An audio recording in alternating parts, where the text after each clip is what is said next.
প্রথম যে গবেষণা কর্মটি গুড গভর্নেন্স প্র্যাকটিস উপজেলা হেলথ কমপ্লেক্সে, আমরা এই নতুন সরকার দায়িত্ব নেওয়ার পর থেকেই 5 মাস শেষ হয়েছে, 6 মাস হচ্ছে। আপনারা জানেন যে আমরা বাংলাদেশের স্বাস্থ্য ব্যবস্থাটা নিয়ে অন্যান্য সময় যেমন একটা সরকার এসে দায়িত্ব গ্রহণ করে এবং তারপরে তারা স্বাস্থ্য ব্যবস্থা বা অন্যান্য সেক্টর নিয়ে কাজ এবং ভাবনা শুরু করে।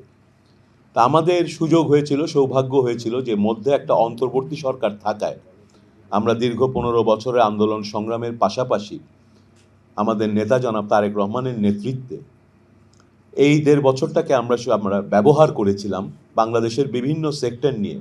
যদি আমরা জনগণের ভোট নিয়ে সরকার গঠন করতে পারি, আমরা কিভাবে আমাদের দেশের এই সেক্টরগুলোকে গড়ে তুলব, এবং সেখানে সবচেয়ে গুরুত্বপূর্ণ সেক্টর হিসেবে দেখা হয়েছে আমাদের স্বাস্থ্য সেক্টরকে।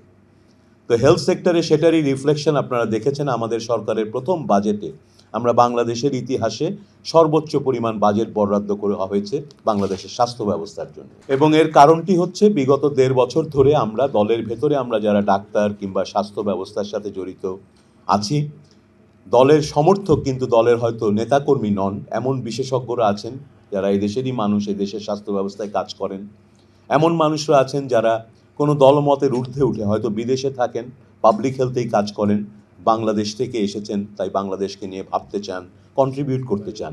এরকম মানুষদের নিয়ে জনাব তারেক রহমান সহ আমরা কিন্তু এই বিষয়গুলোর উপরে কাজ করেছি।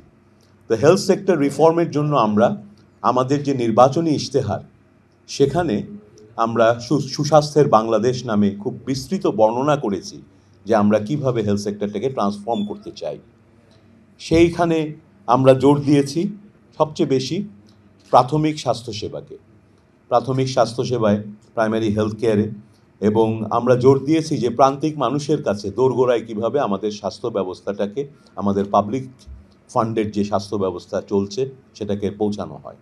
আমাদের ইশতেহারে আমরা সুনির্দিষ্ট 20টা কমিটমেন্ট করেছি জনগণের কাছে, যে ইশতেহার নিয়ে আমরা নির্বাচনে গিয়েছি এবং জনগণের সরাসরি ভোটে সেই ইশতেহার আমাদের ম্যান্ডেটে পরিণত হয়েছে যে এই 20টি কাজ আমরা স্বাস্থ্য ব্যবস্থায় করব। ইতিমধ্যে আপনারা শুনেছেন বাজেট বৃদ্ধি ছিল একটা কমিটমেন্ট, সেটা আমরা অলরেডি ফুলফিল করেছি।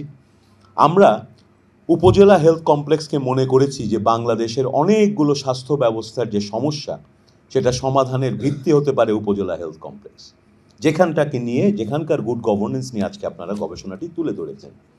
যে কারণে এই 5 মাসের মধ্যেই কিন্তু আমরা পরিকল্পনা নিয়েছি এবং ঘোষণা দিয়েছি যে বাংলাদেশের সকল 30 বেড এবং 50 বেডের উপজেলা হেলথ কমপ্লেক্সগুলোকে আমরা 101 বেডের উপজেলা হেলথ কমপ্লেক্সে পরিণত করব। এগুলো কিন্তু মোটামুটি বড় দাগের ভাবনা এবং বড় দাগের চিন্তা, সেগুলোকে আমরা কাজে ইতিমধ্যে প্রতিফলিত করছি। কিন্তু আমরা এটাও জানি যে বাংলাদেশে বর্তমানে যে সিচুয়েশন অ্যানালাইসিস যদি করা হয়, আজকের দিনের আমাদের স্বাস্থ্য ব্যবস্থায় বিশেষ করে উপজেলা পর্যায়ে এবং ইউনিয়ন পর্যায়ে একেবারেই ভগ্নদশা। কারণ সেখানে আমাদের রাইট ইনভেস্টমেন্ট হয়নি, রাইট জনবল আমরা তৈরি করে সেখানে পদায়ন করতে পারিনি, এবং আমাদের যে সাপ্লাই লজিস্টিক্স সেগুলো নিয়ে যেভাবে কাজ করার কথা ছিল, পুরো সিস্টেমটা যতটুকু ছিল সেটা আস্তে আস্তে অবহেলায় ভেঙে পড়েছে। পাশাপাশি আমাদের নতুনভাবে যে রিঅর্গানাইজ করতে হবে সেদিকে আমাদের সময় দেওয়া হয়নি বিশেষ করে বিগত 10 বছরে। এর ফলে উপজেলা হেলথ কমপ্লেক্সে মানুষ যায় স্বাস্থ্যসেবার জন্যে, কিন্তু সে কিন্তু নানা ধরনের সমস্যার মুখোমুখি হয়। আজকের এই গবেষণাটা আমাদের হেল্প করবে। আমরা এই যে 101 শয্যা বিশিষ্ট বড় বড় উপজেলা হেলথ কমপ্লেক্স গড়ে তুলছি, সেইখানে পুরো ব্যবস্থাটিকে, ধরেন এখন আমাদের যে অর্গানোগ্রাম আছে সেটা মডিফাইড হবে, 50 বেড আর 100 বেডের তো অর্গানোগ্রামে জনবল বেড়ে যাবে। তাহলে সেখানে আমাদের যে ইউএইচএফপিও সাহেবরা আছেন, ওনারা চিকিৎসক, ওনারা ওখানে পোস্টেড হন এবং ওনাদের প্রশাসনিক অনেক দায়িত্ব থাকে। সেই প্রশাসনিক দায়িত্ব, ম্যানেজমেন্ট দায়িত্ব, সেগুলো পালন করার জন্যে যে প্রশিক্ষণ দরকার, সেই প্রশিক্ষণ না থাকলে কিন্তু আসলে কাজগুলো করা সম্ভব হবে না। আমরা একজন প্রশিক্ষিত ডাক্তার হিসেবে যে সময়টা ব্যয় করেছি তার ফলেই তো আমরা ভালো ডাক্তারিটা করতে পারি। সেই কথাটি কিন্তু আজকে আপনাদের এই গবেষণায় মূলত উঠে এসেছে এবং আমরা এটাকে অত্যন্ত গুরুত্ব দিচ্ছি। এদের ম্যানেজমেন্ট ট্রেনিং, এবং আপনারা জেনে খুশি হবেন এই 5 মাস হলো আমি এই দায়িত্ব পেয়েছি প্রতিমন্ত্রী হিসেবে। আমাদের মন্ত্রণালয়ে বিভিন্ন বৈঠকে সচিব, যুগ্ম সচিব, অ্যাডিশনাল সেক্রেটারি যারা থাকেন, আমাদের মন্ত্রী মহোদয় সহ আমি বারবার কিন্তু এই বিষয়টা তুলে ধরেছি। এবং শুধু উপজেলা হেলথ কমপ্লেক্সে না, আরও বড় ম্যানেজমেন্ট ট্রেনিংয়ের গ্যাপ হচ্ছে আমাদের যে সিভিল সার্জনরা আছেন, তারা যে 64 জন মানুষ প্রত্যেকটা জেলার সব কিছু দেখার কথা, তাদের সঙ্গে প্রতি মাসে আমাদের মিটিং হয় জুমে, তাদের সঙ্গে দেখাও হয়েছে, আমাদের আলোচনা হয়েছে। এখন সেখানেও কিন্তু আমাদের অ্যাডমিনিস্ট্রেশন এবং ম্যানেজমেন্টের যে গতি আমরা আশা করছি আগামী হেলথ সেক্টর রিফর্ম করলে, যে স্কেল আমরা আশা করছি সেটা হ্যান্ডেল করার জন্য ওনাদের যে প্রশিক্ষণ দরকার সেটা আমরা কিন্তু দিতে পারিনি। তো আমাদের চিন্তার সাথে আপনার গবেষণার ফলাফল অনেকটাই মিলে এসেছে।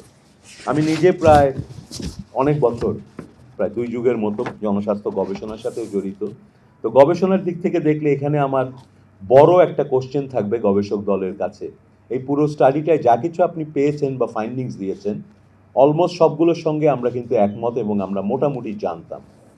কিন্তু অ্যাজ এ স্টাডি এটা কিন্তু মনে রাখতে হবে, এখানে যা এসেছে পুরোটাই সেলফ রিপোর্টেড। তো আপনি আমাকে জিজ্ঞেস করছেন আমি কোনটাতে সন্তুষ্ট কি সন্তুষ্ট না। আমার যে দায়িত্বটা পালন করার কথা, আপনি আমাকে জিজ্ঞেস করছেন আমি কতটুকু ভালো সেই দায়িত্ব পালন করছি। এটা একটা বড় ধরনের সীমাবদ্ধতা, যেই কারণে আপনি দেখবেন যে এই স্টাডিতে মাত্র 3টা ডোমেইনে বোধহয় বড় ধরনের ঘাটতি দেখা গেছে, আর প্রায় 10টার মতো ডোমেইনে বোধহয় সব কিছু ভালো দেখা গেছে, তাই না? মোটা দাগে যা মনে পড়ে 13টায়, আর 3টায় হচ্ছে সমস্যা এসেছে, তার মধ্যে 2টায় হলুদ, 1টায় রেড, তাই তো? এইটা আমার মনে হয় সেলফ রিপোর্টেড, যেমন তেমনি আমাদের যে বেদনা, আমাদের যে ভগ্নদশা, সেটার একটা খুবই মিনিমাম এক্সপ্রেশন। আমরা অনেক কিছু নিজের সমস্যাগুলোকে নিজেরা হাইড করেছি, যে কাকে বলবো, এটা তো আমারই দেশ, এটা তো আমারই হেলথ সিস্টেম, এই উপজেলা হেলথ কমপ্লেক্স তো আমিই চালাই। তো সেদিক থেকে আমাদের ভাবতে হবে, এবং আমি সাজেস্ট করব যে এটা আরও অবজেক্টিভলি মেজার করার মতো কোনো মেথোডোলজি আছে নিশ্চয়ই, সেটা যদি আপনারা ফিগার আউট করেন, এবং এই একই কোশ্চেনগুলোই মোর অবজেক্টিভলি আমরা কিভাবে মেজার এবং অ্যাসেস করতে পারি, সেটা আমাদের সরকারের প্ল্যানিংয়ে খুব হেল্প করবে। এখানে ভালো যে বিষয়টা উঠে এসেছে, এবং বিশেষ করে প্রশ্ন দুটোও খুব ভালো ছিল, দুটো প্রশ্নেই খুব সুন্দর উত্তর, স্পেসিফিক। যে নাম্বার 1 নিড হচ্ছে যে ম্যানেজমেন্ট ট্রেনিং লাগবে আমাদের, আমরা যদি আমাদের পাবলিক হেলথ সিস্টেমকে স্ট্রেনথেন করতে চাই। আর দ্বিতীয়টা হচ্ছে খুবই ইন্টারেস্টিং, এটা আমিও লক্ষ্য করেছি যে আমাদের কিন্তু হিউজ ডেটা কালেক্ট করা হয়, এবং ডেটা গ্যাদারিংয়ের ভালো আমাদের সিস্টেম আছে। এই রেগুলার রুটিন সিস্টেমে প্রতিদিন যে ডেটা আসতেছে, হিউজ অ্যামাউন্টের ডেটা, এবং হ্যাঁ কোয়ালিটি কম বেশি হতে পারে, এটা সার্ভিস ডেটা, এটা প্রতিদিন ফিল্ড থেকে আসছে, এটা পিওর আলাদা ভার্টিক্যাল কোনো রিসার্চ প্রোগ্রামের ডেটা না যে প্রতিদিন আপনি কোয়ালিটি কন্ট্রোল করতে পারছেন। বাট স্টিল ওখানে ওয়েলথ অফ ইনফরমেশন আছে, যেটা ন্যাশনালি আমরা কিছুটা ইউজও করি। বাট গ্যাপটা যেখানে যথার্থই তুলে ধরেছেন, এবং যে স্ট্রেংথটাকে আমরা মিস করছি, যে লোকাল প্ল্যানিং, লোকাল আন্ডারস্ট্যান্ডিংয়ের জন্য লোকাল ডাটাটাকে ব্যবহার করা, এইটা কিভাবে স্ট্রেনথেন করা যায়, এ বিষয়েও আমি গবেষক দলকে বলবো যে নেক্সট স্টেপ অফ অ্যাকশন হিসেবে যদি কোনো ধরনের আপনাদের ওয়ার্কশপ করা যায়, যে কিভাবে লোকাল ডাটা ইউজ করে লোকাল প্ল্যানিংয়ে অ্যাকচুয়ালি হেল্প করে। ইভেন সেটা অনলাইন হতে পারে, আপনি জুমে করলেন 5টা সিলেক্টেড উপজেলা হেলথ কমপ্লেক্সের ইউএইচএফপিওদের নিয়ে অ্যাজ এ গ্রুপ আপনি ট্রাই করে দেখলেন যে এই ওয়ার্কশপটায় আসলে উনি পারে কিনা আপনার থেকে কিছু জিনিস জেনে নিয়ে এটাকে ব্যবহার করতে। সেটা হলে দেন আমরা এটাকে রোল আউট করতে পারবো সবার জন্য। আর আজকাল কিন্তু এই ডিজিটালি কানেক্ট করার সুযোগ থাকাতে অনেক ট্রেনিং, অনেক রিসোর্স শেয়ারিং, অনেক নলেজ শেয়ারিং অনেক সহজ হয়ে গেছে।